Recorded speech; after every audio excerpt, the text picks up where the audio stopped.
Dahil nakita ko yung magandang epekto sa pagmumukha ng bestie ko, kaya naman napa-check out ako nitong Beauty Vault sa TikTok. At titingnan nga natin kung may pagbabagong mag-aganap sa pagmumukha ng nanay nyo. So, ang problema ko guys is etong mga mapa sa mukha ko. Habang tumatanda ako, napapansin ko, nagkakaroon ng mapa na ng Pilipinas, pati ng Amerika, buong Asia, itong pagmumukha ko. Hindi ko alam kung saan ko ito nakuha, pero sabi nila, sa stress at sa init. Dahil madalas nga akong sa initan kapag taping at kapag nagtitinda ako sa labas. So, tatry natin to at kapag gumagamit daw tayo ng mga rejuve set or kagaya ng Beauty Vault is iwasan natin magbilad sa init. So, ginagamit ko lang to or ina-apply ko to kapag gabi. And kapag lalabas ka, syempre huwag mo kalimutang maglagay ng sunscreen. Mas mura nga siya kung sa TikTok ka bibili compare sa mga physical store o sa palengke, nasa 300 plus, pero pag sa TikTok, nasa 200 lang. Pero make sure na yung bibilhan mo ay legit store dito sa TikTok. Kagaya nung nabilhan ko. So, ilalagay ko sa yellow basket yung link para naman mag-check out ka. Okay? Sabay-sabay tayong mag-glowing skin.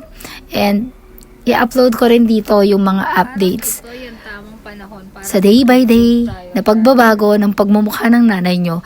Kayo na rin ang mag-comment kung may pagbabago bang nangyari sa pagmumukha ko, kung maaalis pa ba itong mapa na to o mabubuwag pa ba natin yung mga ibang kontenyente ng lupa na hindi dapat sinakop ang pagmumukha ng nanay nyo.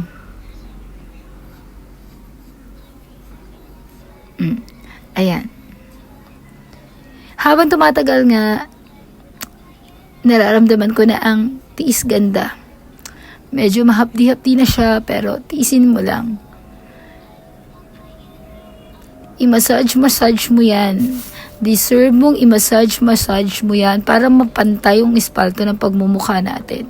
Kasi medyo may bako-bako na pag nagkakaedad tayo, yung mga pinagdaanan ng pagmumukha natin, mga tagyawat, pagpupuyat, hindi na nagiging pantay yung skin natin, nagkakaroon ng lubak, ng bako-bako.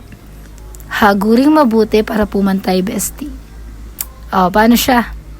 Hanggang dito na lang muna. Abangan nyo yung mga ibang skincare ko. Tingnan nyo kung may kinaganda ako at may pagbabago, comment nyo. Kung meron din kayong mga legit na ginamit na pampaganda, in-apply sa mga skin nyo, sa mga pagmumukha nyo na ikinaganda nyo, comment nyo rin dito sa ko ha. Para matry ko rin. Huwag kayong selfish.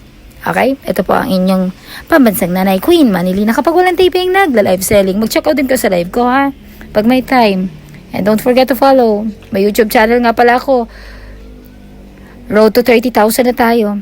Huwag din makalimutan mag-follow sa aking Facebook account, sa IG, Queen Manilin. Love you. Sana mahanap ko yung mga sumusuporta sa akin nung nasa showtime ako. Yung nag-rain nanay ako. Nag-rain nanay Manilin Malupa. Sige na nga. Paalam. Love you all. Sabay-sabay tayong gumanda. Kahit stress tayo sa buhay.